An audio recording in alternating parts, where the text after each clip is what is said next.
So, mustache. Just trying something? Just trying something. Did you trim everything and then decide to do it? I did the thing, I made the mutton chops and I made the, and I just stayed on the mustache and I was like, sure, why not? Never done it before. You look like my dad.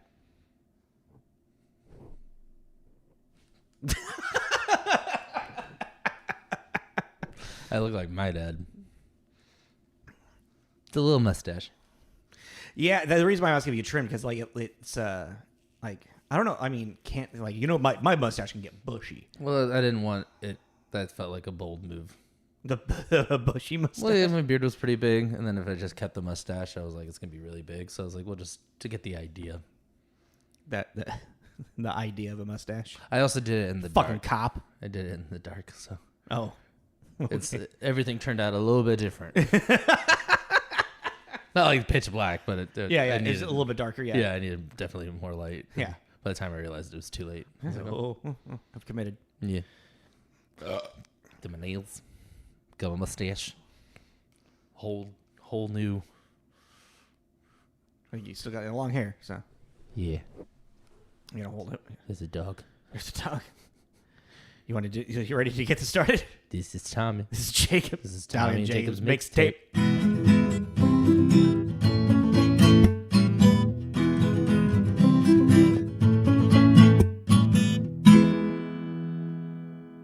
Hello, everyone. Welcome back. I'm walking in. Sorry. Welcome. If it's your first time, this is TJ's mixtape. I'm Tommy. That's Jacob. We're a movie review podcast, and we kind of talk about some movies, the history, who made them, why they were made, who's in them, and what it's about.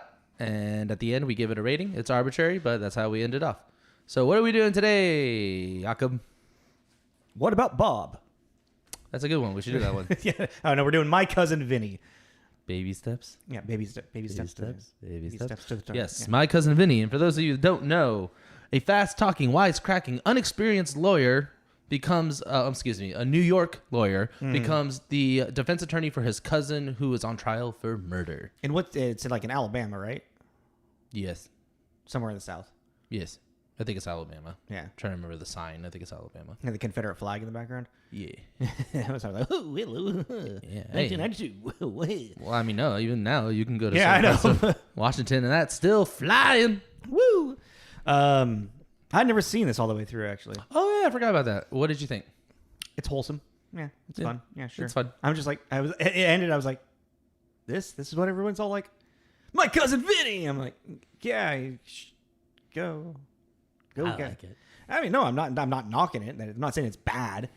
I was just kind of like, it's one of those things where like someone talks up things so much that you're kind of expecting something to be kind of like groundbreaking or whatever. And it's just kind of like, oh, it's just wholesome. And I get that. I get why everyone really likes it who's seen it, because it's just wholesome. Mm-hmm.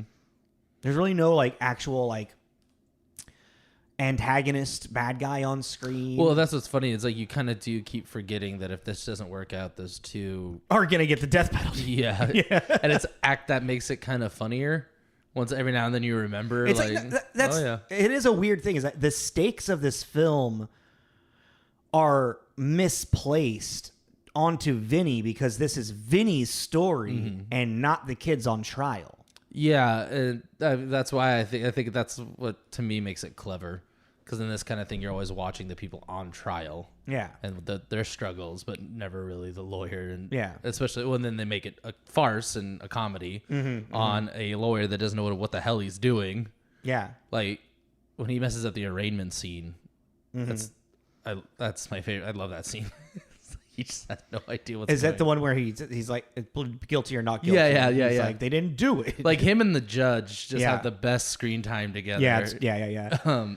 I see John Hammond from Jurassic Park looking at the video of Jeff Goldblum, just being like, I really, really hate that man. That's the kind of, they just really hate each other. It's one of the things is apparently I was reading this movie, the procedural of the actual like trial is extremely accurate, actually. Yeah. Like, that's one of the things that this movie is kind of like regarded towards, is like its accuracy of actual procedural during trial, and how a lot of lawyers, it's like you learn all the laws and stuff and the rules in law school, but to actual be a lawyer, you learn that on the job in the courtroom. Like, there's no like training wheels for that. Well, yeah, I mean, in any kind of like, especially media, like movie, TV show, it's almost like this weird magic trick that attorneys will take the most mundane thing and then turn it into this shadow of a doubt.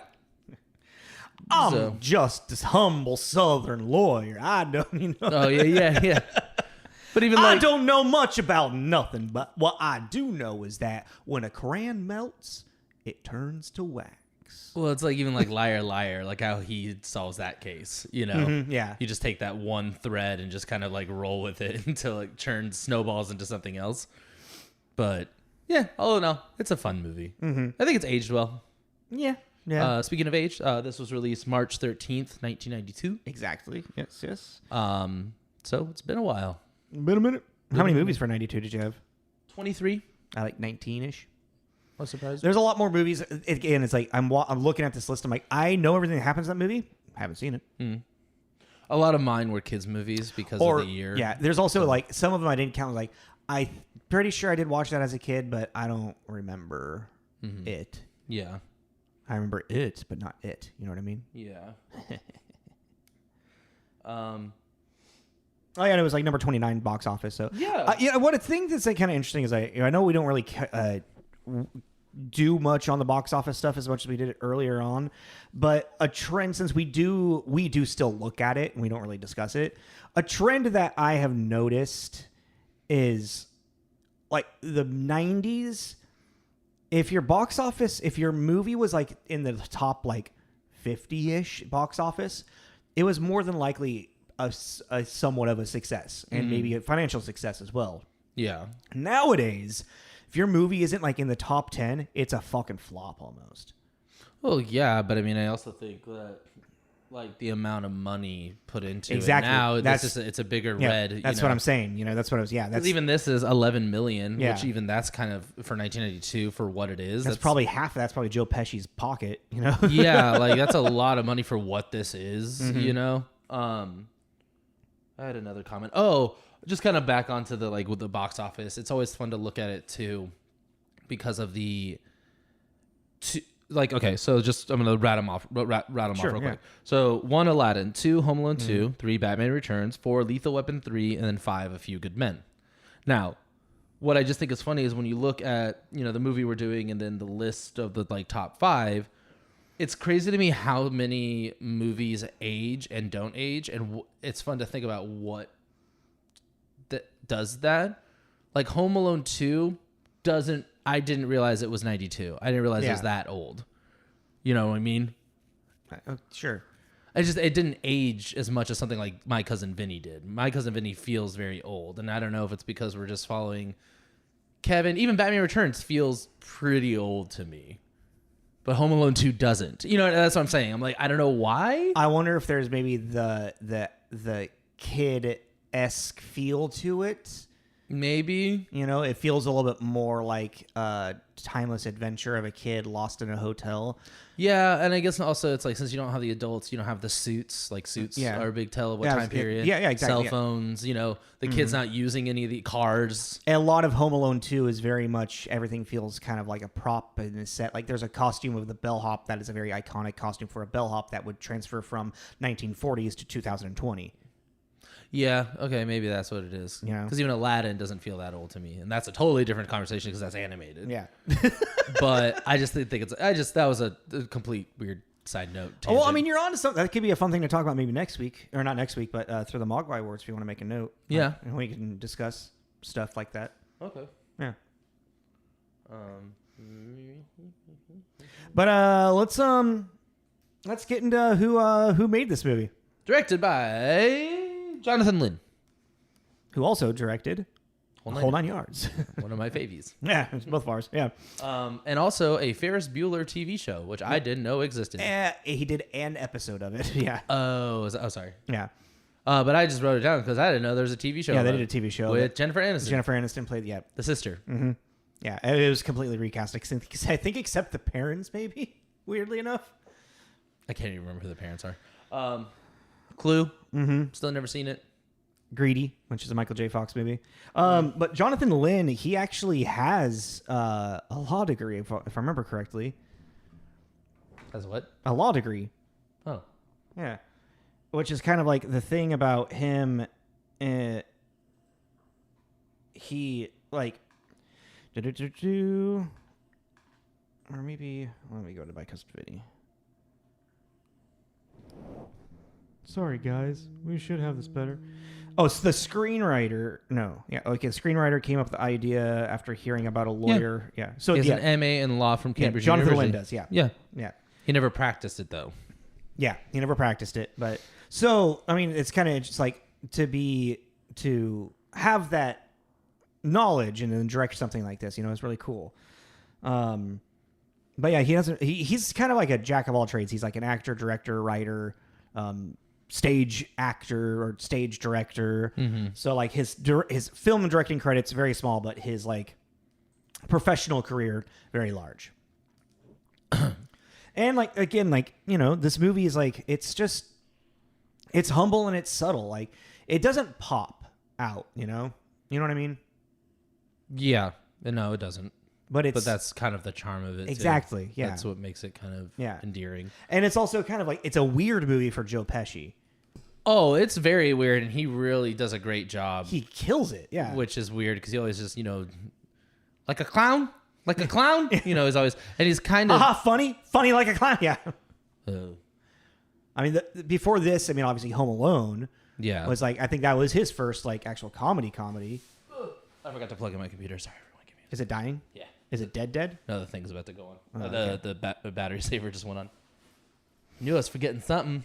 Continue. We're still listening. Well, I'll just go into writer Dale. Oh man, Dale. Dale Launer. God damn it, Dale. Who only has 8 IMDb credits as well, and like his stuff that he had written. It was like I saw Love Potion number 9, which I recognize. I recognize the title. I don't think I've ever actually seen it. I've never seen it, but it has Sandra Bullock in it, which is why I recognize the name. I didn't even realize she was in it. Yeah. And then another movie called Blind Date that I wrote down, and I don't know why. I did that with, what did I do that with? Wild Target. Well, there's an asterisk next to it, but there's no indication of what the asterisk means. Yeah, fair. At some point, I'll look it up again. Oh no, Blind Date! I remember now. It's starring Kim Basinger and Bruce Willis, and it's like a romantic comedy, and it's like I feel like Bruce Willis's post Die Hard career. Like I feel like after Die Hard, he didn't really do any more I don't know. I'm wrong. Never mind. Nothing happened. Nothing happened. Nothing happened. I wonder if I can do something in the edit and just like I'll just have like a ghost of you just slowly appear or something. That'd be cool. Oh yeah, so that's Dale Launer. He wrote this after hearing a story. He'd been working on the script for a while, but he heard the story about his friend who's like uncle or something, a lawyer that had finally passed the bar after the 13th time, and he's like, "That's a long time. Yeah. That's a lot of work." So yeah, and I guess we can move into starring. Yeah. So as we mentioned, Joe Pesci is our lead. He plays Vinny. A lot of stuff with Robert De Niro. Robert De Niro's in it. There's a good chance Pesci's in it. Yeah. Casino, Goodfellas, Raging Bull. Yeah. The Irishman. That's what, 5? That's good. Yeah. That's a good point. Joe fucking Pesci. Home Alone. The Bronx Tale. That's also Robert De Niro and Joe Pesci. Day of the Fight. Also. You know what would be fucking right? hilarious? So. Like if Joe Pesci and Robert De Niro just like absolutely hate each other actually. And just just always get cast around each other. Like, God damn it, this fucker again. Not him. Ah. Hey, what's up, Pesci? Good to see you. Yeah, motherfucker. I got Ralph Macchio next. Guess he's not in that. All right. Yeah. Ralph Macchio, who we've talked about before a long time ago. We were talking about Cobra Kai. Yeah, we were kind of on a Cobra Kai kick. Excuse me. You just had to do it in the mic? It just came out. It's not like I planned it. It looked very on purpose. No, it was like I moved my arm and it was like, Ralph Macchio, who plays Bill Gambini, Karate Kid, Cobra Kai. Yeah. He has other acting credits, but... Nothing I've ever seen. Yeah, a lot of TV movie stuff. Really isn't a good actor. No, not... Yeah, I mean... he's fine. But he's fine. He's not the best. He's not the worst. He's just kind of there. Like, I find it amusing that the events of Karate Kid 1, 2, and 3 are all supposed to take place like within kind of like a year or so of each other. And Ralph Macchio has clearly, by Karate Kid Part 3, has clearly aged a lot. And he's still supposed to be this like just get out of high school kid. Oh, I don't. Yeah, I guess I'm just thinking about the first one to the third one. He's aged a lot. Yeah. Yeah, he's really baby face in the first one. But that's what I'm saying. It's like, and it's the timeline of I get it. I just haven't sat down and watched them. Oh, in a long I time. watched all three of them back to back about a year or so ago, maybe 2 years ago. Because I'd actually never sat through Karate Kid Part 3 all the way. I realized. Is that where that's Evil Daniel, or is that? Yeah. Okay. Yeah, because the second one is Japan. Yeah, he gets this black suit and starts getting all mean. He essentially like joins Cobra Kai. Yeah, it was a Spider-Man joke. Oh, yeah, okay. Who do you have next? Marisa Tomei. Yeah, who plays Mona Lisa Vito.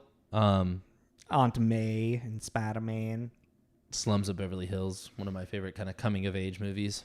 She's in The Wrestler with Mickey Rourke as the stripper that he's in love with. Mm-hmm. She's in What Women Want. I don't remember her in that. She's the woman at the coffee shop he's pursuing really hard.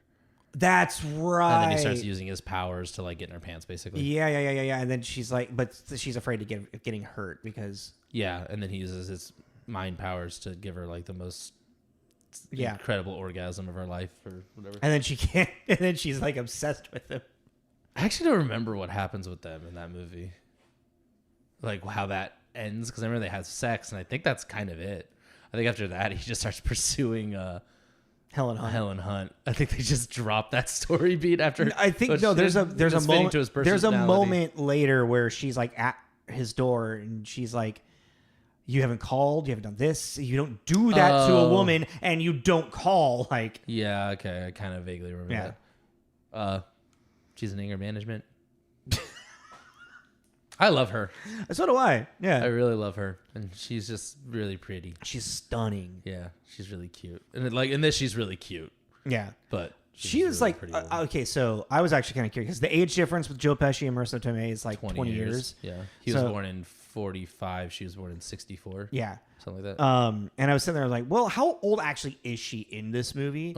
And knowing that she's closer to 30. I'm like kind of like, oh, you know, the age separation is still kind of like meh, Hollywood doing stuff in the 90s like that because, you know, the history of this. But like, it's not like she's fucking 20 years old and Joe Pesci's almost 50. I was like, okay, she's almost 30. She's an adult woman. Yeah, and they also really don't ever talk about their age. So I don't know. They never really do in these movies. Yeah, like that. but I was like, are we just supposed to be under the guise that they're close in age? Yeah. Even though she looks like she's like 22 in this. Yeah. That was at least the vibe I got. That in the story, they're like maybe 10 years apart. Yeah. Because he's clearly older than her. Yes, clearly. But that was the vibe I got. Because, you know, she is like this strong, stand her own 2 feet woman kind of character. New Yorker. She's smarter than she looks. Since she's all pretty and whatnot, everyone expects her to be all dumb, and she's actually like a great mechanic, the most intelligent person in the room. Yeah, like a lot of situations could have been handled if he just fucking listened Vinny to her. Just listened to her, or if they had a fucking receipt, just showed. I don't know. There's some parts of this movie I'm like, this shouldn't. to fucking eat the carrot. It's Well, that's the joke, though. Yeah, I know. The joke is he's putting himself in the situations for being a stubborn jackass, basically. well, no, not just like him. I'm talking about like them getting. I know there's a lot to like because even like this is kind of a reflection. This movie is a weirdly a commentary as well and a reflection of like how the like police procedurals like system works, especially in the South. You know, we'll get into that though. Yeah. I got next Mitchell Whitfield, who's the other guy, Ralph Macchio's friend, who really he's done a lot of voice acting. A lot of voice acting. And he's Barry in Friends, which is Rachel's ex-fiance. Ex-fiance, the one that she walks out the wedding on. Left at the altar. What is it? It's not, what is it? Ross says, like, it's not like a woman's just going to appear in a wedding dress in front of me. And then here comes Rachel and then Chandler. It's not like $1 million is going to walk through the door. Are you looking at him? No, I'm looking at Fred. Fred Gwynne, our judge. I didn't realize he died the next year. I know. I didn't realize that was too. like one of his last movies. Same, yeah. I was like, oh wow, interesting. But Fred Gwynne, most notably probably like Pet Sematary as the neighbor, or the Munsters. And I was gonna say, and he's Herman Munster. He was Herman Munster in the show The Munsters. What a great, just everything about that guy. I know, like physically, this tall, facially, the voice, everything about him. Yeah, there's this presence. You know, and he was probably one of the kindest men in the goddamn world too. You know is that what you heard? Or I'm just assuming. I don't know. I see someone like that big, and I just am like, you're probably really kind. You know, well, I don't. I have the opposite. I don't see a giant person and think like you're a mean person. Well, he was born in 1926. Yeah, but he was 6'6" and 3/4. Yeah, very very tall. Oh, I didn't realize he was that tall. Huh. He's one of those I kind of want to go back and look at some of his earlier stuff. You know, I mean, he was a very big character actor, so which is also that's another is like the 6'6" person generally they're gonna like get pigeonholed in a very specific type of thing. Yeah, and to be a character actor, that's flexibility. So that's actually pretty impressive for like his demeanor and size. I mean, it could have been because of the theme of this movie, but he would have been a great Atticus Finch. Yeah. With that voice. Mm-hmm. Anything lawyer, where you have to listen to him talk for a while. Yeah. Cast him. You know? And then I got last Lane Smith, who's our defense attorney. Oh, wait, no. Our defense attorney? No, because Vinny's defense. Oh, the prosecutor. Yeah. I thought you meant the other defense attorney. Oh, no. I didn't write him down. Lane Smith, who he always kind of like plays this type of role. He's kind of like the conservative, Southern stuck-up kind of guy. He, the other big thing that I really recognize him from is the Pauly Shore movie Son-in-Law. He plays the daughter's father. Yeah, of course. The lead female's father. But he kind of he kind of plays always the same character, but he's good at what he does. Yeah, I recognize him from something, and I was looking at his list again, and I don't know what it was. Is it Son-in-Law? No. You haven't seen that, have you? No, I never sat through Son-in-Law. I've seen In the Army now. Oh, God, with Andy Dick? Yeah. No, yeah. That's going to go off for a second. I know, I'm killing it today. What is going on? That's a watch. I can't hear anything. Oh. Well, you could on this end. Oh. It's closer. I don't know. Anyways. So that's everybody. Okay, critics. Or scores. Yeah, I mean, there's more people in this movie, obviously, but yeah, those are our main ones. Mm-hmm. Yeah, so for our scores, IMDb's gave it a 7.6.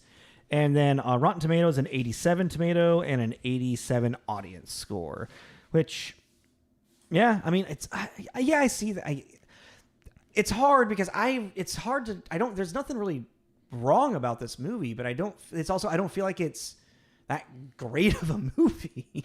So I'm going to put down, okay, so Metacritic, it has a 68, which comes to generally favorable, with 17 positive, 5 mixed, and 1 negative. Curious about the negative. Very, very curious about that. There it is. 90 out of 100 at Chicago Reader by Jonathan Rosenbaum. While it's easy to imagine an infinite number of bad courtroom comedies based on the scenario, this 1992 movie turns out to be wonderful. Broad and low-character comedy that's solidly imagined and beautifully played. Yeah, that's a really good way to put it. And then with a 58 out of 100 at the Christian Science Monitor by David Sterrett, Joe Pesci has more energy than charm in the title role, but the supporting cast has some terrific moments, and the comedy supplies a fair number of laughs before running completely out of steam. A lot of the complaints I saw was the time, how long it was. Just a little bit long. It just kind of drags a little bit. I didn't think it did. The pace is a little slow.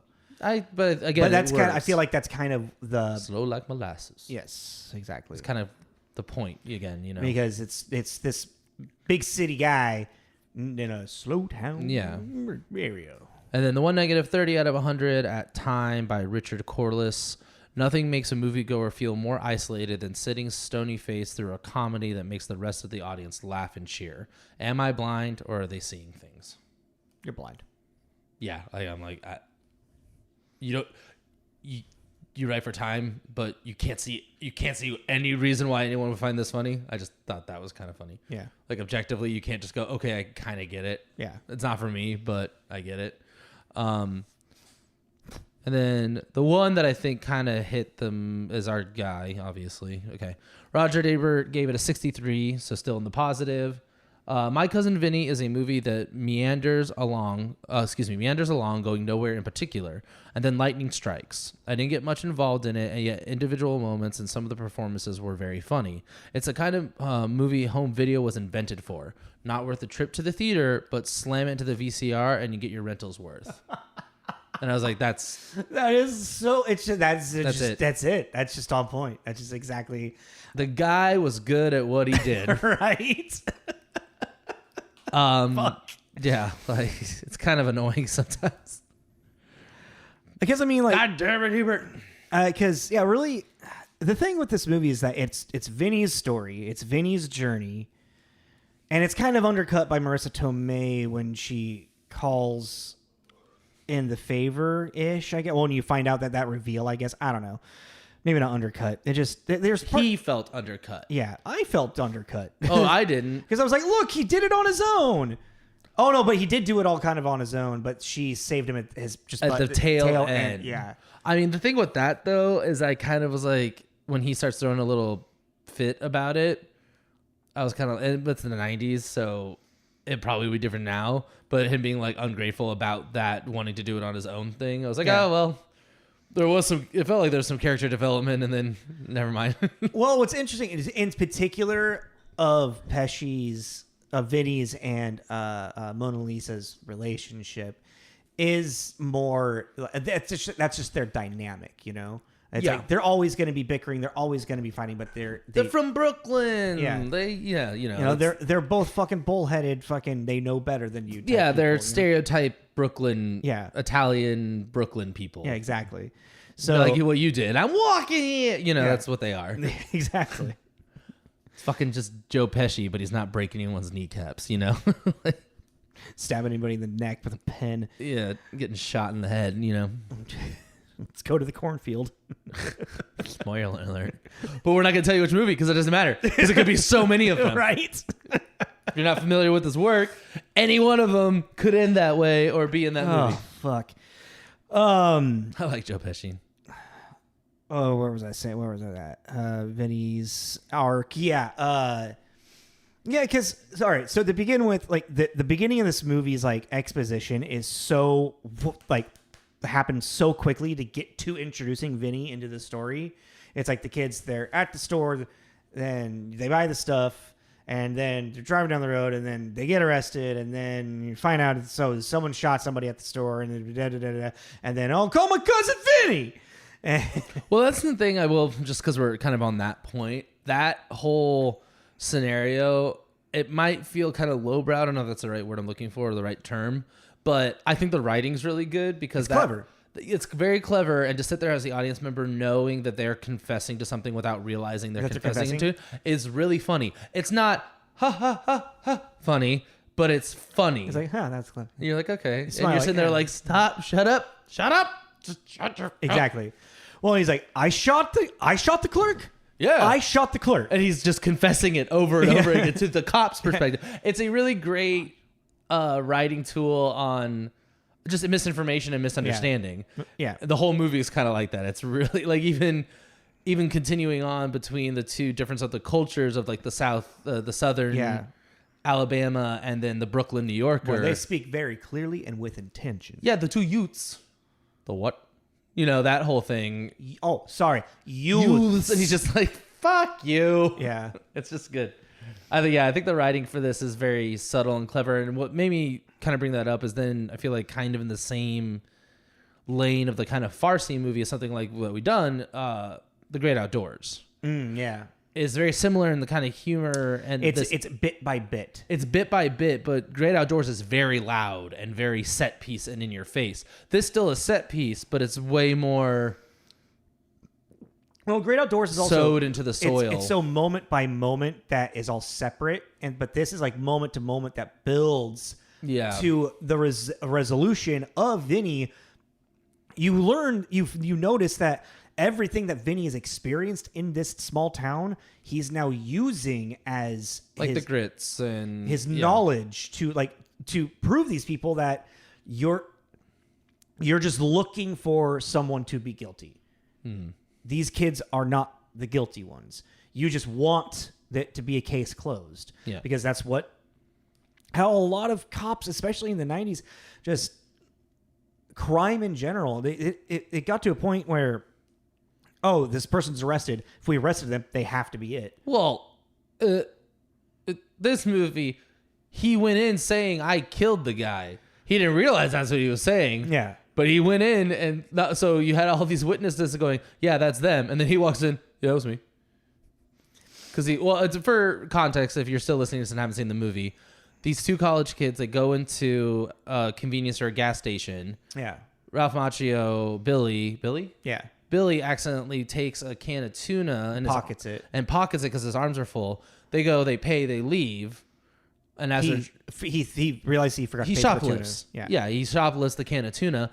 They then get pulled over, and they mistakenly think they're getting pulled over for stealing the tuna, unknown to them that the shop clerk had just been killed a few minutes after, or in the time frame that they were last seen at the store. Yeah. So the cops think they killed him, and then they walk in saying, yeah, we did it. The shoplifting, we did that. And it's funny. Yeah. It's really stupid. And I really enjoy that it's a kind of a movie of like, that's the concept, and then they ran with it. Yeah, well, because it had to be something, a misinformation. There's a fucking term for this that I keep always forgetting. Well, it couldn't, for it to, I feel like to keep it in the realm of the comedy, you had to make it couldn't be a standard courtroom drama where there was a possibility that those on trial had possibly done it.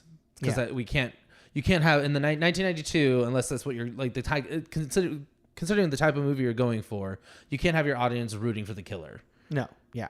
So there was a really clever. Oh, that'd be a different movie. Yeah. Well, that's what I'm saying though. But to keep it in this comedy slapsticky kind of thing, I think it was a very clever way to make it still a courtroom drama. Yeah. But keep it in the DNA at the DNA core of comedy. What is it's like mistaken identity is kind of like the idea. It's like it's not that. That's like The Man with One Red Shoe. Steve Martin. No, Tom Hanks. Tom Hanks, right? Yeah. Oh, I think. But it's the. Well, yeah, I think they get pulled over and they're like, yeah, we stole. Yeah, we saw. We did it. It's funny because, especially like if you're listening, you really pay attention to their conversation. They're talking about how the laws down here are a lot more strict. Like they'll the 10-year-olds is queued up for capital punishment. Yeah, and so they're not realizing that it's like, if you just accidentally stole a can of tuna, they're gonna be like, okay, just fucking pay for it. They think you murdered somebody, but in their minds, like, man, they're really strict about this tuna down here.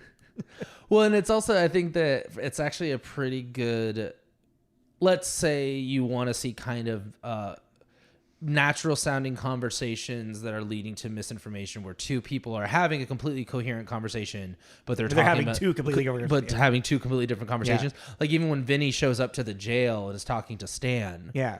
And Stan thinks he's talking about something very different than when Vinny's talking about. I forget which part you're talking about. Like, I forget the conversation. Oh, it rhymes with prison grape. All right. That's a conversation. Yeah, okay. And Stan, that's what Stan thinks that he's talking about. Basically, Stan thinks he's about to become Vinny's bitch. Yeah. And Vinny's just like, I'm your lawyer. I'm here to help you, you know? I mean, you're going to get a lot of fucking if you don't use me. You know, it's like, it's an incredible conversation. And it's really great for just like as a writing exercise to kind of see how to do it. Because even to this day, being as old as it is, it's really, there's a lot of conversations where it's actually pretty impressive that they're having a completely coherent conversation. Yeah. Everyone is speaking the same language. Everyone is understanding the words that are coming out of their mouths. But just because of the misinformation, it's wildly different on each side, and it's really funny. I really was pleasantly surprised again because I haven't seen it in a while. Yeah. I feel like that's a lot more. That's just more at the beginning of the film. This film evolves. Mm-hmm. Is kind of like the interesting thing is because like it has a lot of that at the beginning, and like I said, it's like you get this like kind of rushed exposition of the kids getting arrested, so then we can get Vinny introduced into the story because it's Vinny's story. It's Vinny it's his first trial ever as a lawyer after passing the bar after the 13th time. Mm-hmm. So like he has six times. Oh, there's the 13th time what I said about. Yeah, okay. He did 6 times. Also, really quick, this is another thing you just gotta eat the carrot on. I'm pretty sure. I don't know how Vinny's allowed to practice law in Alabama if he got his bar in New York. That's the whole point of him lying to the judge. That's right. Because I don't know. Considering that people are saying this is pretty accurate, that's why he goes in and talks to the judge, because the judge can then decide if the lawyer is acceptable in this state, and that's why he gives him the book, and he's like, okay, well, if you actually memorize this book, then so that's why. So apparently a judge can say, I think I kind of just like that. I remember that scene, but I just didn't like retain the information that I was being given in that scene. Yeah, because I was even confused too about the kind of running gag. This movie does also have a lot of like kind of rule of 3 things. Yeah. Like comedy. Yeah, but like this is pretty, like the moving the hotels and it's pretty like not hidden. I thought you said it doesn't come at 5:30 every morning. Yeah, it's actually scheduled for 4:30. Yeah. But like even that whole bit when he's getting his background check, which also in this day and age was kind of crazy. It's like someone did a background check and you had some time to like fumble and like figure out if it doesn't come out the way you want, as opposed to just the judge pulling. Did you say Gallo? I said with a G. Yeah, it's Callo. Callo. I was like, oh man, the internet just this changed. This entire plot point couldn't happen now. So that kind of aged it, but no. Even then, I was kind of confused about that whole thing, about why he was so worried about him finding out who he really was. Because I was like, is that technically illegal? To practice to well, he's a lawyer though. Yeah, but he still has a law degree. But your bar is only for the state you're in. Yeah. Okay. So you have you can get a law degree. That doesn't mean you can represent somebody as a lawyer. You can't go from Alaska to Washington. You'd have to. No. Yeah. But no, even still, I got that. Yeah, but. Well, I guess my question is, what would happen if the judge had found out? Then the case becomes dismissed, and it goes to mistrial, and the kids go back to jail, and then they have to do it again. Okay. See, I just didn't get what's gonna happen. It's like, get the fuck out of Alabama is what they need to do now. It's like, that's why they're driving. That's why after he wins the trial, he's like, gotta get the fuck out of here. Gotta get the fuck out of here. And he's even telling like his cousin, like, yeah, leave, get out. We just watched a pretty much like a mob trial in Alabama. You know what I mean? Mm-hmm. I mean, I think my like love for this movie is definitely just, and that's always been a sucker. The dialogue for me, Yeah. and the casting between. I was kind of piecing a thing together. It's like I feel like Marisa Tomei's character in this is almost a manic pixie dream girl in a more like New York kind of way. Like, yeah, New York 90s kind of way. Because her entire like role is to be there to save Vinny. Mm-hmm. You know, she's his trump card, but like he's not. But like he's not like trusting her. He's not believing her until finally at the very end when he's like, "Oh, now I need you up here. Come on, let's do it." You know. And then it's well, I guess, but yeah. I was just gonna say, but even like situationally though, when she asks how she can help, and he's like, "You can't." I can't really think of in that moment how she could help him because he's the lawyer, he has the degree. So it's like when he's like, "Oh, you can't help." It's like, well, at that moment, she couldn't really do a whole lot except maybe quiz him. I don't really know. He could have been like, "What do you think about the case? What do you think about these pictures? What do you think about this?" Well, but the car thing was the Hail Mary from the prosecutor. That was the last piece of evidence that he got the night before, so it wasn't even submitted. Oh yeah. Well, there was. I'm talking. I mean, just in general, like her asking, like, what, like he could have just been talking with her about the case, getting her. Like, she's smart. We've learned this at the very beginning. She's very, very intelligent. Yeah, I get that, but I don't know. I just didn't think that. But that's just kind of like. But that's also that's the structure, the building blocks of their bickering to lead to this conflict at the end, where he now like has to like, you know, force her under trial, pretty much.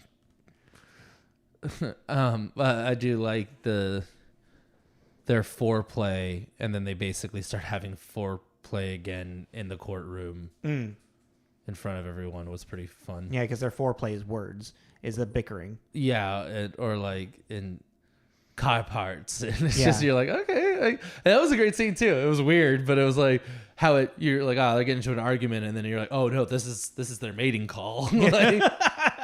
like okay. And then they just start doing it in front of the judge and everything. I thought was really funny. And again, I don't really think of a time I LOL'd. Like, I can't think of a time I laughed out loud. But I was finding myself chuckling and kind of to myself pretty much the entire time. Yeah. And, like, it all, like, leads up to this point of, like, everything that Vinny, like, because Vinny keeps getting arrested. What is it? Held in contempt. Oh, yeah. He keeps, through like almost every single fucking process of it. But he's also like, you get that the Vinny's gonna be Vinny, but he is like learning and he is trying to be respectful for them because he wants to get his cousin, you know, off, you know, like proof of his innocence, you know. So you get kind of like at the very end of this, like Vinny actually tries, like he gets an actual suit, but it gets ruined, so he has to like go to the thrift store and buy like a fucking purple tuxedo, pretty much. Yeah. Are you mocking my court right now? I can't. They were really good. Yeah. Well, I mean, there's a fucking surprise. It's just like in another realm is like this movie is kind of like a comparison of like North. Like city folk versus like the country folk. bumpkin kind of vibe. Mm-hmm. Yeah.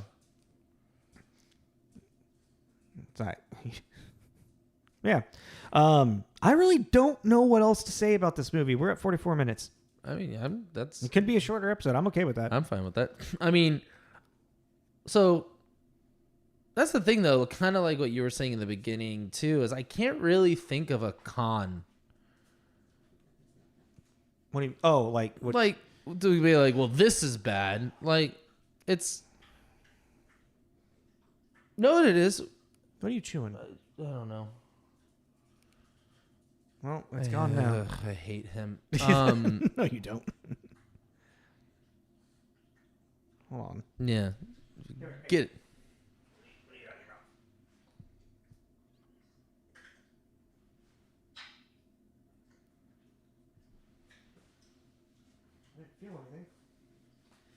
That's weird. Okay, we need to wait. Anyways,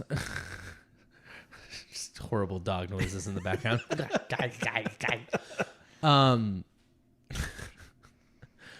What was I saying? Colin about the movie. Oh, it kind of actually, it has, this might be a weird comparison, but it's kind of like Groundhog Day to me, actually. I said Great Outdoors, and I don't really think that, because even Groundhog Day, there are like, you know, the big chase scene where he's the gopher in the truck and shit like that. Yeah. But a lot of the movie is really subtle and quiet, kind of build up to these big things. And this movie has that kind of similar humor to it.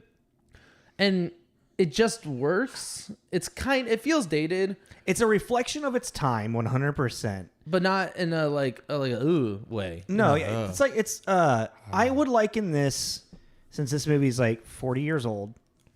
30 years old, sorry. How dare you?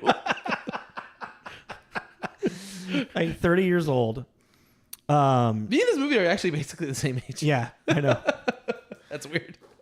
To liken it is like when this came out, it would be similar to like Some Like It Hot, I want to say, in the 1960s. But I don't know, or maybe 1959. 1950. Is that for 1950? Yeah. Yeah. Or I'll look up also Arsenic and Old Lace. What does sound like? Oh, is this the Monroe one? Yeah. Oh, okay. Look up Arsenic and Old Lace as well. I feel like that's mid 50s. It might be early 60s. 1944. Oh, that's 44. Oh shit. Okay, never mind. But like those movies, like I don't think you've seen them. No. They are great reflections of their time, but they are also kind of like timeless comedies. You know, it's like you could watch that today and be like, huh, yeah. Yeah. You know, like it's like, cause especially Some Like It Hot, they're two people on the run from, actually this probably wouldn't get made the same way today. There's two guys on the run from like a bank robbery or something, and they get onto an all-female cruise and end up having to cross-dress to hide from the cops, pretty much.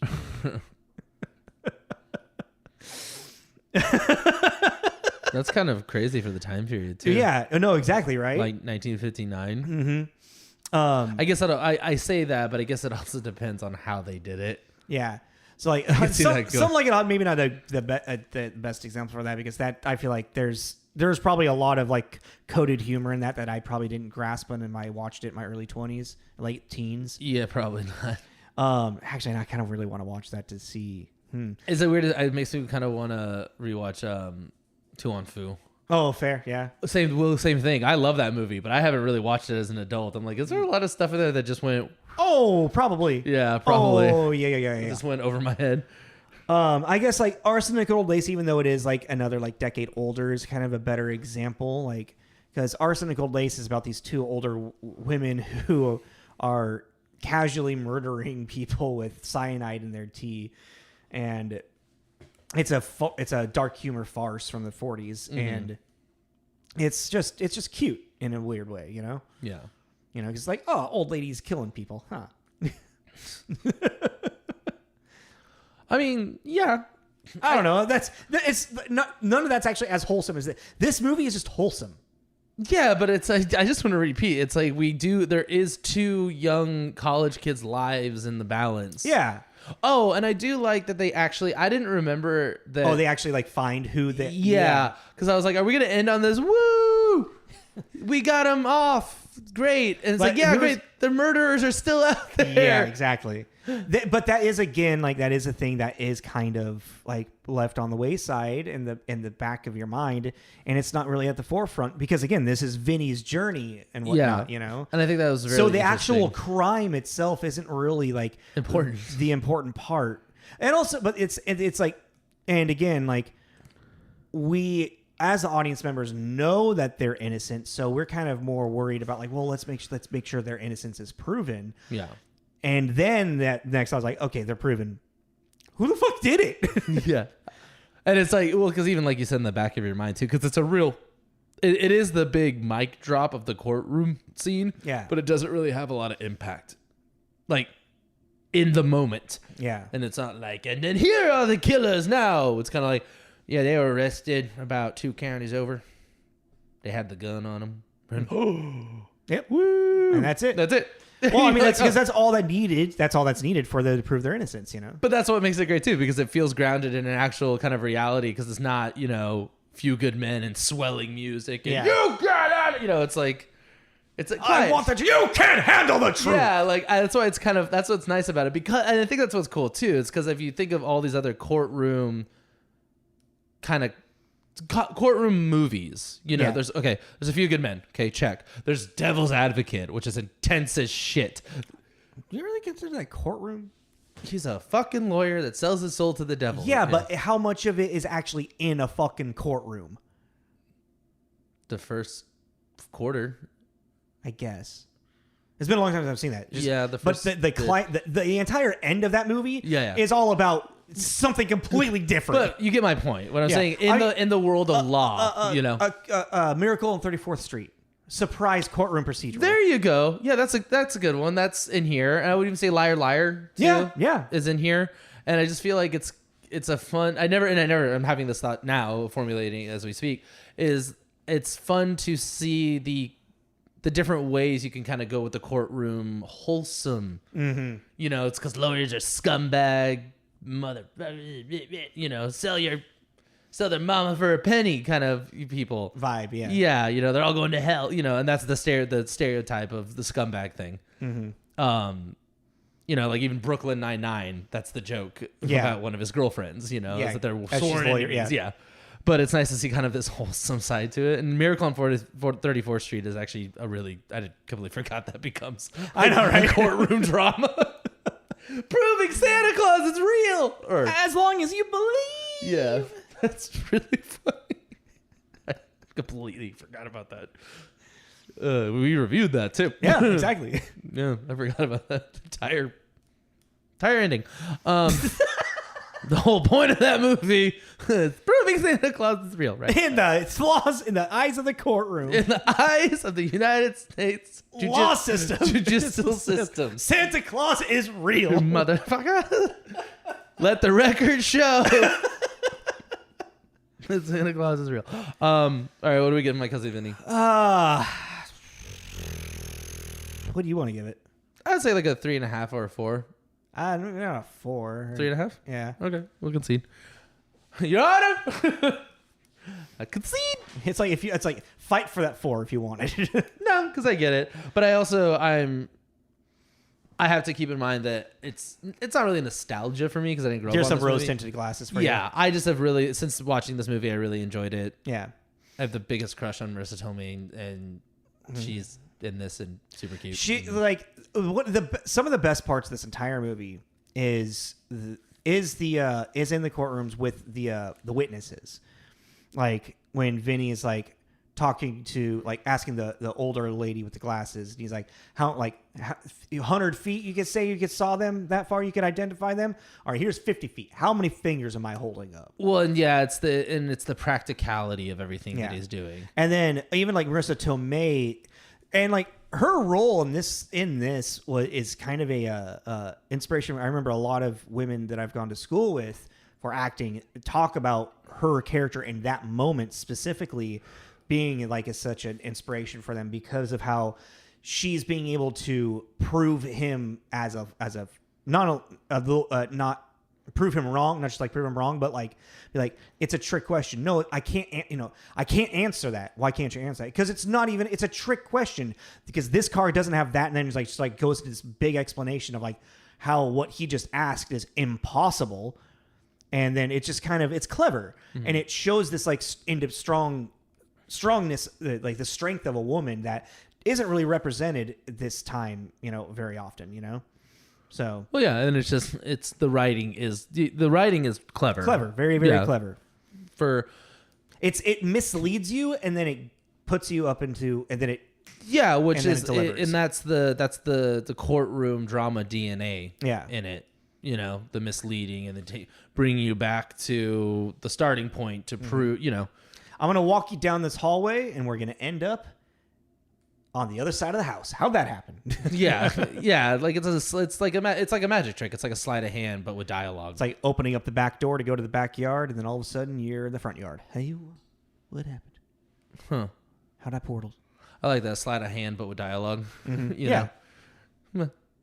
Yeah. So I mean, I say 3.5. That's fine. Yeah, I think that's more than generous. more than generous. Yeah. All right, let's lower it. No, leave it up. What do we do next week? Primal Fear. All right, very different. Yeah, tone shift. And I haven't seen that. Yeah. And you have. So we might kind of have like a reverse thing because I think you're gonna like this movie and I really like it. So there might be that like overhype type thing. Rose-tinted. I don't really want to overhype it, but it is a damn good movie. Cool. All right. My computer's pissing me off. But it is definitely, it'll be a very different conversation next week because it is a drama. Mm-hmm. And we'll be talking about also maybe triggering subject matter. Yeah, as we'll well. put the thing on the front. Yeah. We'll put a little. I don't want to talk about it because I haven't seen it, so I don't know. So follow us on Facebook and Instagram is where we put all of our posts on what is upcoming. Please like, subscribe, follow, all that kind of stuff. On all those posts, there is a Linktree link, and on there you can click on that, and it will take you to anywhere you might listen. So Spotify, Apple, YouTube. We have video on YouTube, so on and so forth. So yeah, please like, follow, hearts, thumbs ups, all this. Click buttons. Click buttons. Clickety.